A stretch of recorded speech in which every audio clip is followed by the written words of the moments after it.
A Rádio Rio de Janeiro apresenta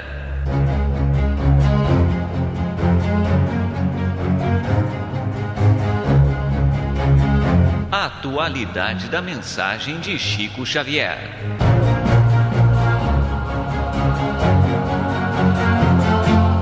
Este programa levará até você a mensagem de espiritualidade e de esclarecimento da obra mediúnica de Chico Xavier e da sua participação pessoal nas entrevistas concedidas sobre temas da atualidade.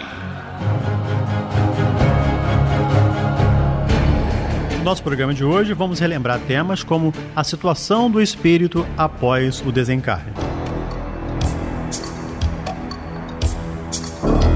E a primeira pergunta foi a seguinte, feita ao Emmanuel e ao Francisco Cândido Xavier. Se a hora da morte não houver chegado, poderá o homem perecer sob os perigos que o ameacem? Nos aspectos externos da vida, e desde que o espírito encarnado proceda de conformidade com os ditames da consciência retilínea e do coração bem-intencionado, sem a imponderação dos precipitados e sem o egoísmo dos ambiciosos, toda e qualquer defesa do homem reside em Deus. E quais as primeiras impressões dos que desencarnam por suicídio? A primeira decepção que os aguarda é a realidade da vida que não se extingue com as transições da morte do corpo físico. Vida essa agravada por tormentos pavorosos em virtude de sua decisão tocada de suprema rebeldia. Suicidas há que continuam experimentando os padecimentos físicos da última hora terrestre em seu corpo somático indefinidamente. Anos a fio sentem as impressões terríveis do tóxico que lhes aniquilou as energias, a perfuração do cérebro pelo corpo estranho partido da arma usada no gesto supremo, o peso das rodas pesadas sobre os quais se atiraram na ânsia de desertar da vida, a passagem das águas silenciosas e tristes sobre os seus despojos, onde procuraram o esquecimento criminoso de suas tarefas no mundo. E, comumente, a pior emoção do suicida é a de acompanhar, minuto a minuto, o processo da decomposição do corpo abandonado no seio da terra, verminado e apodrecido. De todos os desvios da vida humana, o suicídio é, talvez, o maior deles pela sua característica de falso heroísmo, de negação absoluta da lei do amor e de suprema rebeldia à vontade de Deus, cuja justiça nunca se fez sentir junto dos homens sem a luz da misericórdia.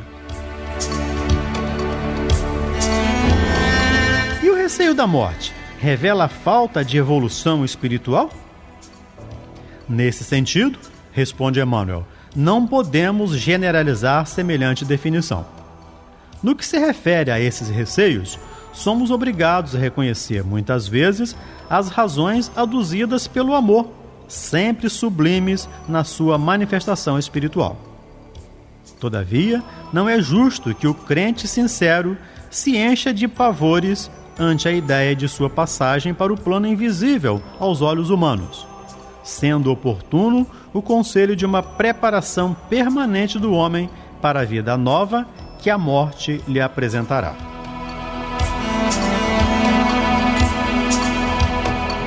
Os espíritos, logo após a sua desencarnação, ficam satisfeitos pela possibilidade de se comunicarem conosco?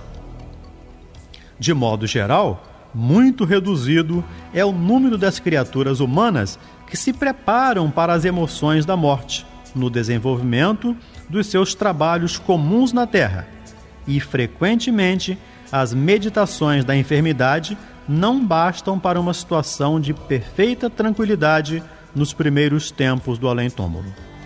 Eis o motivo porque tão salutares se fazem as vossas reuniões de estudo e de evangelização, às quais concorre grande número de irmãos nossos, ansiosos por uma palavra da terra, porquanto as impressões que trazem do mundo não lhes permitem a percepção dos mentores elevados das mais altas esferas espirituais. E como os espíritos desencarnados podem ouvir-nos e ver-nos quando querem? Como procedem para realizar semelhante desejo? Isso não é possível, responde Emmanuel através de Chico Xavier. Não quando querem, mas quando o mereçam, mesmo porque existem espíritos culpados que somente muitos anos após o desprendimento do mundo conseguem a permissão de ouvir a palavra amiga e confortadora de seus irmãos ou entes amados da terra, a fim de se orientarem no labirinto dos sofrimentos expiatórios.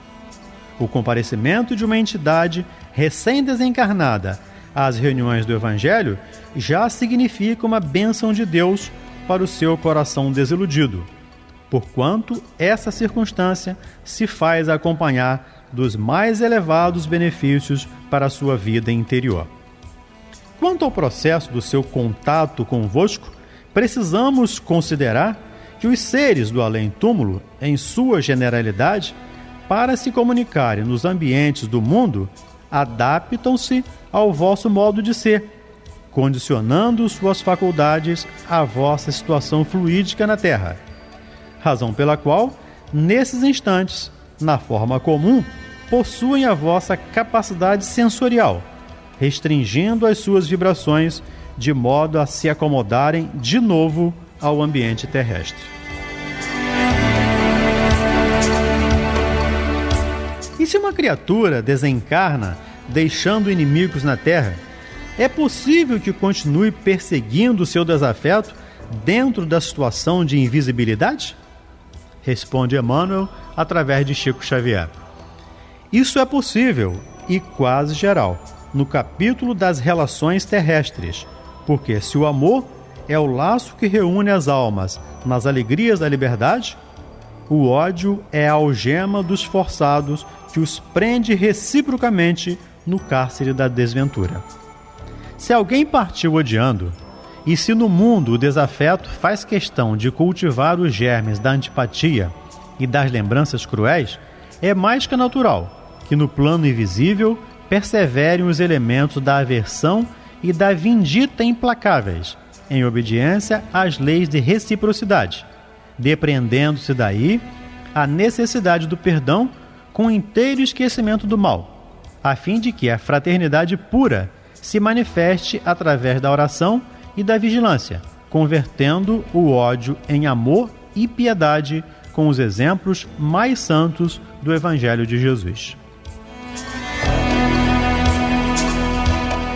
Nos casos das perseguições dos inimigos espirituais, a ação deles se realiza sem o conhecimento dos nossos guias amorosos e esclarecidos? Responde Emmanuel através de Chico Xavier.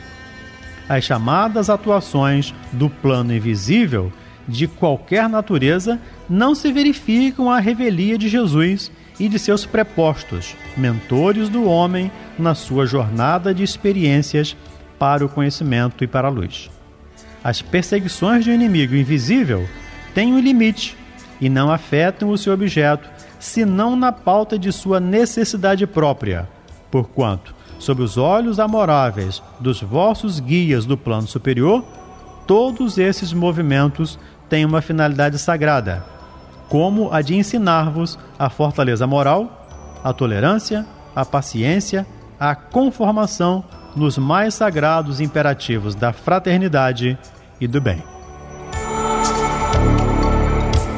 Os espíritos desencarnados se dividem igualmente nas esferas mais próximas da Terra, em seres femininos e masculinos? Responde Emmanuel. Nas esferas mais próximas do planeta, as almas desencarnadas conservam as características que lhes eram mais agradáveis nas atividades da existência material, considerando-se que algumas que perambulam no mundo com uma veste orgânica imposta pelas circunstâncias da tarefa a realizar junto às criaturas terrenas, retomam as suas condições anteriores à reencarnação, então enriquecidas, se bem souberam cumprir os seus deveres no plano das dores e das dificuldades materiais. Dilatando, porém, a questão, devemos ponderar que os espíritos, com esses ou aqueles traços característicos, estão em marcha para Deus, purificando todos os sentimentos e embelezando as próprias faculdades, a fim de refletirem a luz divina, transformando-se então nessas ou naquelas condições em perfeitos executores dos desígnios do Eterno. Muita paz e até o nosso próximo programa. A Rádio Rio de Janeiro apresentou